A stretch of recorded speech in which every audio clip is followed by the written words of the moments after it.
We've been specializing in hiatal hernia syndrome here at Root Cause Medical Clinic for about 25 years now. And I often hear people say, well, you can't say you've healed a hiatal hernia, or you can't say you've corrected a hiatal hernia, and how can you say that? And everybody knows that without surgery, it can't be corrected. And I'd like to discuss what we mean when we talk about healing a hiatal hernia and some of the discrepancies that you might hear out there. So first of all, let's take up the surgery point, because I understand how people think, okay, an opening has widened, surgery, sort of knits it back together, sews it back together, and without that, it's not happening. But you haven't had the 40 years of experience that we've had here, watching the beautiful body's ability to heal itself. And it knows how to heal itself. And it does so across many different organs, many different systems, and it never ceases to amaze me. Dementia turning around. Certainly, most people know type 2 diabetes can reverse itself, high blood pressure can reverse itself. But yes, we believe that a hiatal hernia can reverse itself, but let's discuss what we mean by reverse and heal. What are these terminologies mean? One study was saying that, well, they're not going to go away on their own, and hiatal hernias. And it's like, okay, I think we can all agree to that. Oh, and the fact that they get worse over time.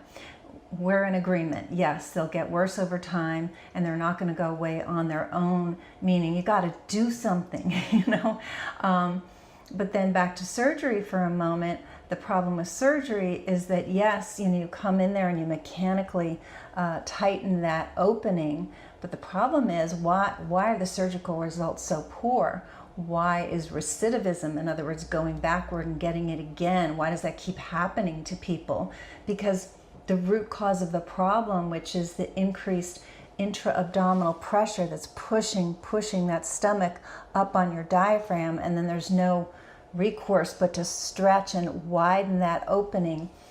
The surgery doesn't get to that root cause. It just comes in there and stitches it back. And then, well, the pressure is still there because nobody addressed that, so it's going to happen again. And I had one gentleman come to us. He had 3 hiatal hernia surgeries, and his surgeon said, because that's what he does, he cuts, he's a surgeon, and he said, I'm just going to have to make it a little looser this time because it just keeps opening up. And it's like, yeah, of course it does, because you didn't get to the reason why. Now, that's not his job. He doesn't think that way. I get it. That's how we think. So it only does make sense that if that pressure that's causing that widening, if that pressure goes away, why wouldn't the body heal?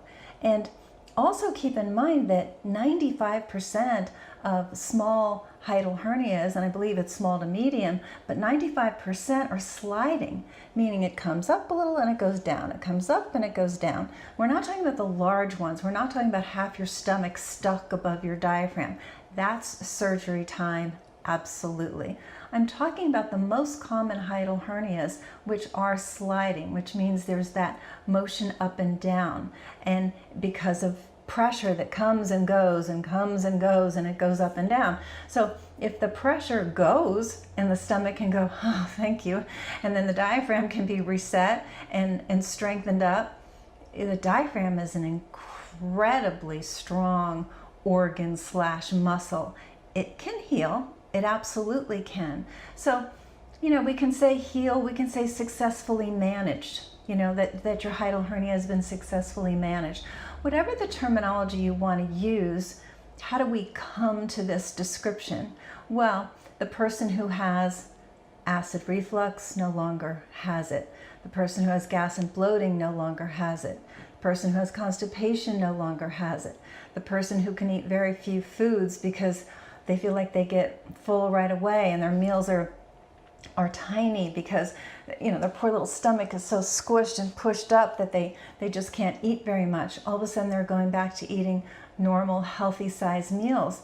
The person who just couldn't tolerate a lot of variety of food and was down to eating hardly any foods, now they're enjoying food again. The person that couldn't bend over to tie their shoe or pick something up off the floor because that extra pressure of bending over added to the already increased intra-abdominal pressure, and they're like, well, you know, the acid's coming up, I'm regurgitating food, all of a sudden I can't, you know, I'm already short of breath and this really bothers it. All of those things, I listed a few down. Oh, trouble swallowing and regurgitation, that's not happening anymore. And of course the anxiety, the panic attacks are not happening, the heart palpitations are not happening.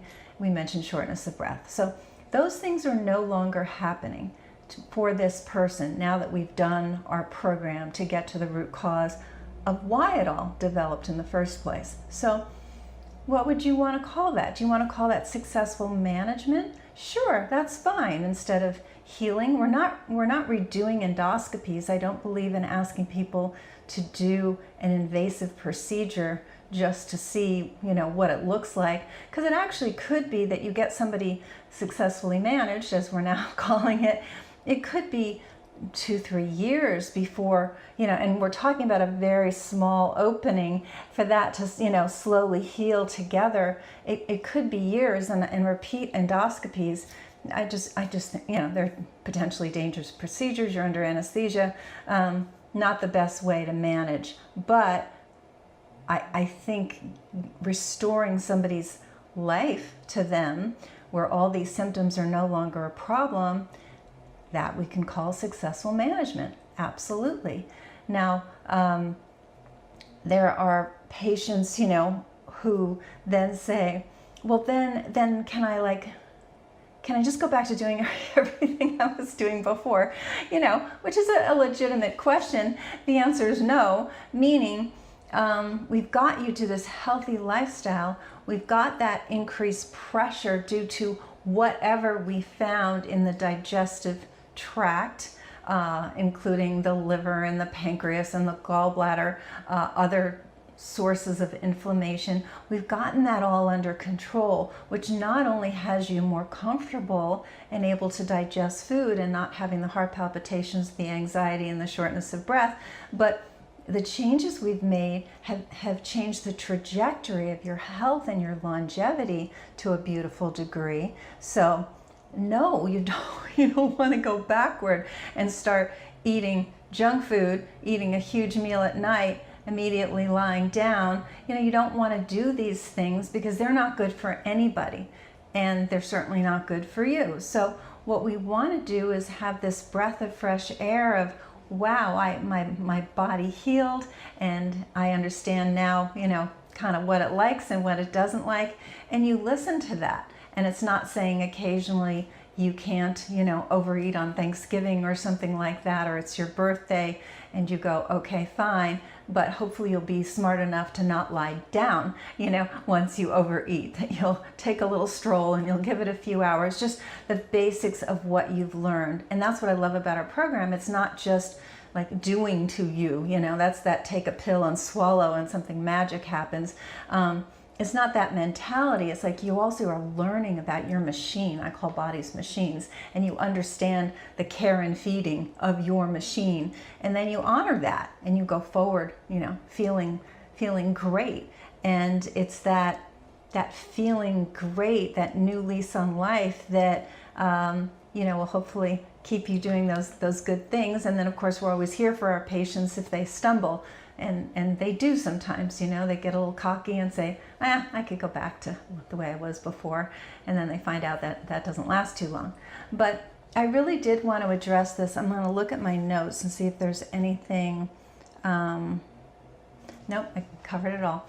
I wanted to address this because so often I hear, like, you can't say you heal, or we'll now maybe call it successfully manage hiatal hernias, because that's impossible. You know, it absolutely needs surgery. And that's absolutely untrue in my mind, just because you look at the surgery statistics and they're terrible. So I think being able to getting rid of all the symptoms and then being able to, oh, there's a few more things as far as what you can do. You can exercise again when you couldn't, and you can sleep flat when you couldn't. I mentioned bending over. See, I did forget some things. You know, broadening out your diet, but you know, these are the things, so you can do all those things. So, you know, what would you term that? Whatever you want to term that, fine. But that's what we can do. And hiatal hernia syndrome can really devastate people's lives, and it can truly be horrible. You can just go to my YouTube channel and see some of the comments, and they're sad. It's very sad what has happened to people due to this, yet it's correctable naturally. So that excites me. If this is you that's suffering or someone you care about, please let them know about the videos that we do, and subscribe to the channel so more people can get this information, and we'll talk soon.